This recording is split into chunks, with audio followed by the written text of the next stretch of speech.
Joining me now, Sky's political editor, Andrew Clennell. This saga, Andrew, I mean, the only way it's going to end is when Donald Trump picks up the phone and says, righto, mate, come and see me. Yeah, and that'll happen, I think, but until it does, it's really uncomfortable, isn't it? I'm almost cringe while I'm watching it, Steve, to be honest with you. That the breakfast hosts, all four of them were asking him about it this morning. Here he is, the PM's trying to say on July 1, you get energy rebates, you get more super, compulsory super, you get wage increases, and all that they want to ask him about is this meeting with Trump, because it's a fair question. You know, the thing that really kicks it off more is that after Donald Trump had to leave the G7 early, understandably, and couldn't meet Anthony Albanese, he had phone conversations with other leaders, but not Albanese. And you do sort of, as an observer, then go, well, what's the problem here? Is Kevin Rudd the problem? Is defence spending the problem? It opens itself up to all sorts of speculation. And I'm sure once he has those meetings with Trump, we won't have that anymore. But it looks like a couple of months before that occurs. So that's pretty uncomfortable. Here he is. He's won this swinging victory, so many seats he won. But yet he's got an issue with one of the very things he kind of campaigned on. It's sort of a case of be careful what you reap when you sow, in terms of he went to the election with that, you know, I'm not Trump, Dutton is. And now he needs to see Trump for Australia's, in Australia's interest. So we got the Quad meeting in India in September. That's a no-brainer for the fact they'll probably meet there, right? Hopefully they'll have a bilat as opposed to just the meeting of four. Then he said, the PM, that he wants to go to the UN General Assembly and address them. Also in September. So I could see that becoming one trip. But I don't think there's any point him going to the UN unless he's going to the White House, right? So they need to lock that in. And Kevin Rudd's job is to lock that in. We've now got Penny Wong over there trying to make it happen, it seems. Then you've got the G20 and APEC. Well, who knows how long Donald Trump's going to go there for? Having just been to the G7 with the PM, he likes to just meet a couple of leaders he thinks are important and leave. And we saw that with his visit to NATO as well. He doesn't like to spend a lot of time at these summits, Donald Trump. So that's where we've got our issue, I think, Steve. Yeah, I don't think anyone wants to spend too much time at summits. I'll get on to Kevin, my friend Kevin, in a moment. Just let's have a look at a grab where you referred to the TV breakfast shows and the way the Prime Minister, his mood is really cranky when this comes up. Have a look. Are you just kind Good morning, Nat. kicking yourself for not getting on that plane to Washington to meet Trump earlier?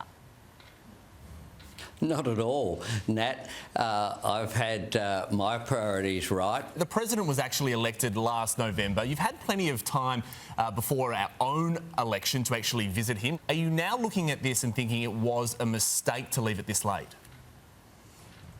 No. A little bit embarrassing, hasn't it? Pretty simple question. When are you going to meet the Donald? Not at all. Look, we will meet when we meet in coming months. He tries to laugh it off, Andrew, but I mean, it is becoming increasingly embarrassing. I mean, those shows have got reasonable audiences, and so the Australian public, who are probably never engaged in this sort of thing, don't really understand why it's so important to meet Donald Trump. Now go, well, how come Donald Trump, who, you know, won a substantial majority in the election in the United States, why doesn't he want to see our Prime Minister? Aren't the Americans our friends? I mean, it starts to get down into those sort of weeds, doesn't it? Well, it's just gritted teeth you see there. I mean, I bet you he's sorry he put his name up for those interviews, Steve. Because how they do them, the PMs, and the other PMs do it this way as well. They go, right, we're doing all the TVs in the morning, get that message out there and be fair to everyone, which is good. And we'll go 7:45, this station, 8 PM, 8:15, 8:30, and usually we're on the roster of that.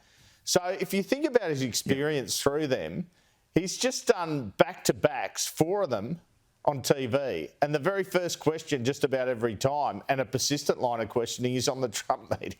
That's not what he got up for, but that's what he got. Well, he did, and I suspect the F word that Donald Trump used last week might have been used by the Prime Minister when he got off those TV interviews this morning and walked back into his office to his advisor and said, what the F are we doing this for?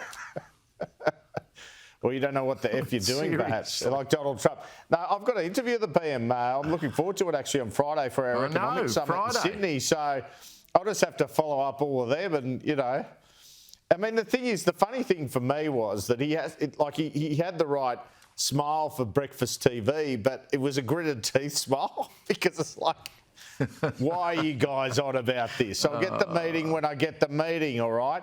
The trouble is that, for the reasons you just said earlier, that doesn't seem to be acceptable to people. So, yeah, it's a tricky one. And I do wonder about Kevin. Look, I mean, if Kevin, well, you know, I've had my troubles with Kevin. Kevin might not be an impediment, but if we're looking for, is there an impediment? And you look at Rudd's previous comments about the administration, and you heard that pollster on with Laura Jays the other day in Washington saying the president doesn't like him.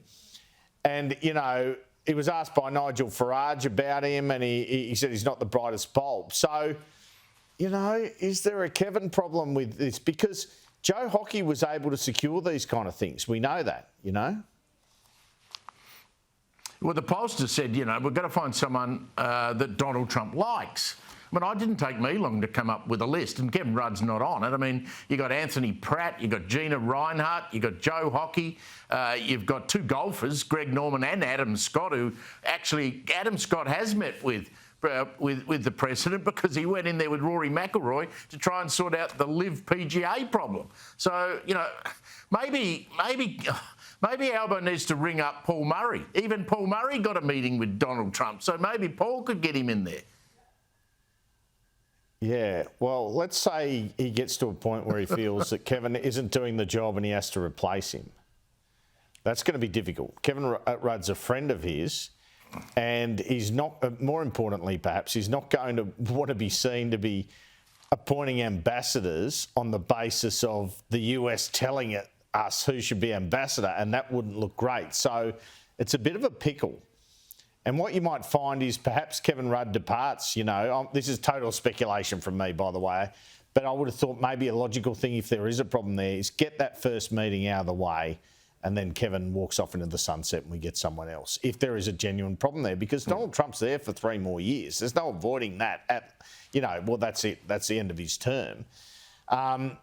But 3 years is a long time. I mean, it's the whole federal parliamentary term. We need a relationship with our strongest ally, particularly when we're spending $368 billion on submarines in a deal that involves them. Well, Kevin tried to run the UN a while back and got knocked back, but maybe we could have another crack at that and get him a promotion into another job and then slip someone in there who can deal with Donald Trump. I mean, it's extraordinary. Good luck with that on Friday when you ask him and he comes out with the fake smile and the gritted teeth again. Andrew Clennell, it was great to catch up with you, my friend. Thanks a lot. Good to see you again, Steve.